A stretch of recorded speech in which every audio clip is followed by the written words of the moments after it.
Well, as the matriculant or the matric cohort of 2022 is set to enter the workplace and start studies to lead them into their careers, what are their future prospects in finding jobs in the current unemployment conditions? South Africa's youth is bearing the brunt of unemployment in an increasingly devastated economy and a high cost of living. Results from the Stats SA quarterly labour force survey for Q3 2022 show that over 4 in 10 of South African youth are unemployed. The number of young people who are not in employment, education or training is at 44%. Females fare worse with a percentage of 47.5% versus their male counterparts percentage of 40.6%. Let's get more on this then. We're now joined via Zoom by Boston campus CEO Ari Katz. A very good afternoon to you, Ari. It's always a pleasure to see you, sir. Good afternoon. Thanks for the invitation. You're most welcome. All right, so matriculants wrapping up, their final year of school. And as we know, with every year, it's a joyful time for many, but it's also, a time for, great uncertainty for some, especially as the time to transition, whether some might be going into informal employment or formal employment even, or even going to tertiary education. What would you say in terms of how to prepare for whatever it is that's to come for those matriculants?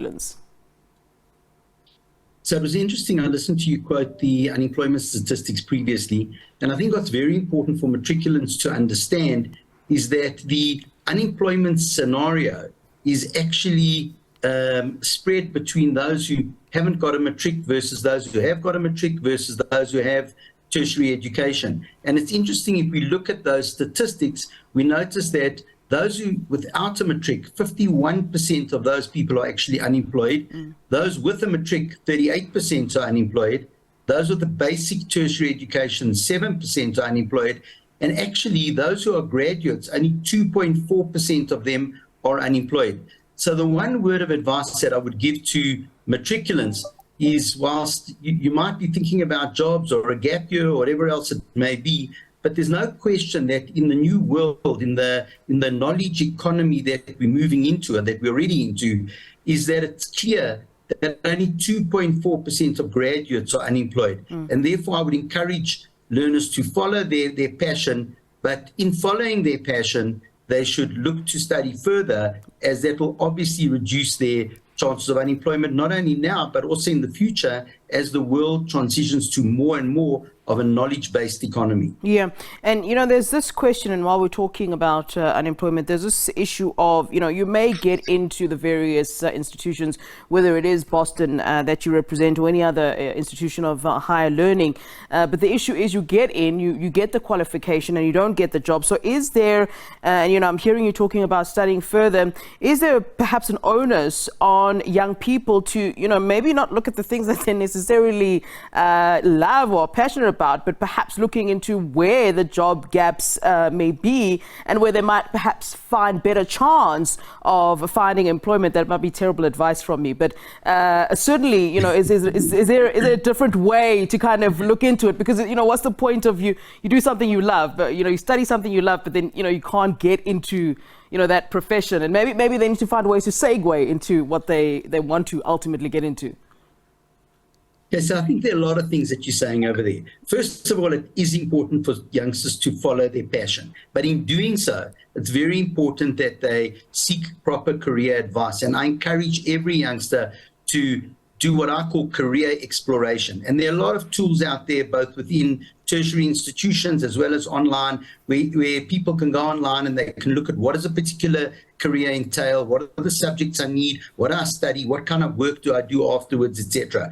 But there was another point that you raised there about the responsibility on young people. And I think there's a dual responsibility. So there's responsibility on the student, but there's also an emerging responsibility on tertiary educational institutions.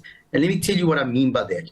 So obviously the student has a responsibility that in addition to studying, he needs to try and build his or her CV as much as possible during the course of their studies. And in the course of that, I would encourage youngsters to seek for alternative work whilst they're studying. We encourage students to supplement studies with what we call workplace integrated learning, so that when they do land up going for a job, they're actually able to show an employer that in fact they've got a portfolio, they've got some experience, and they're able to synthesize the theory together with the practical component. Yeah. That's the one side, and I would say that's the responsibility of the student, the learner. Yeah. But there's also an emerging responsibility on the institution. And here I call on all educational institutions. I think what we've learned through our graduate support programs is that actually to find a job in the digital age is a science in and of itself.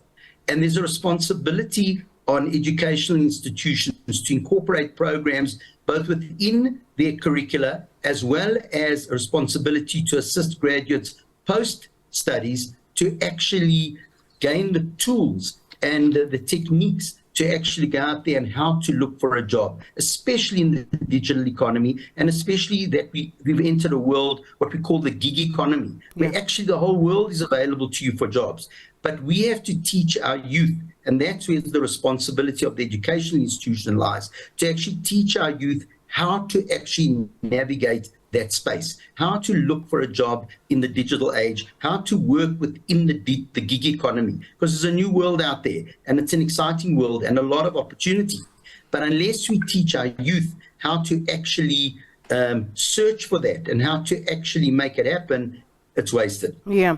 And how do we, are we able to, perhaps is how I should ask this, are we able to, change the direction or to turn the tide on this youth unemployment? When I look at those stats that we were talking about earlier, it looks quite scary to me. I mean, we're getting to a point where it's almost half the youth who are battling when it comes to finding jobs. When you look at that number, it's hard to think that we're able to turn the tide on this.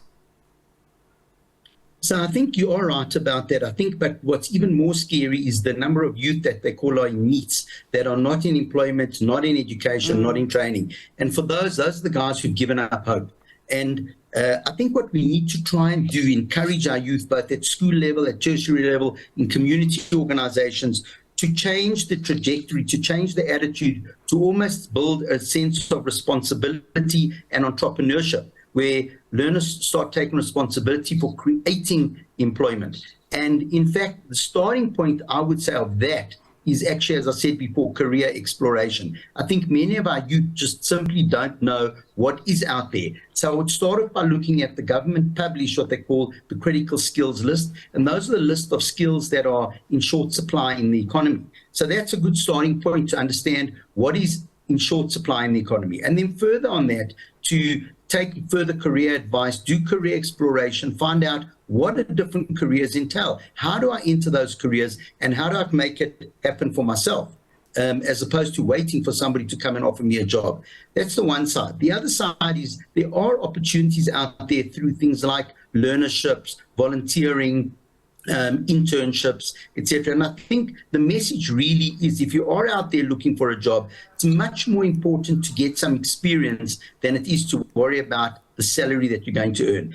And really being exposed to the world of work really gives you an opportunity to understand the world of work, but also to build a CV, and most importantly, to show employers that you have the right attitude. Because although employers hire for skills, they retain and promote based on attitude. And what's really important is to show an employer that I'm keen, I'm willing, I'm ready to go the extra mile, I'm here for you. And through that process, not only gain experience and learning, but also gain employment. All right, Mr. Ari Katz, thanks very much for that advice. Certainly appreciate it here, and hopefully those youth, those young people are listening to some of what you had to say today. Thank you very much to you. That's Ari Katz, who's the CEO at Boston campus. All right, we're going to take a short break. Let's get you more news after this.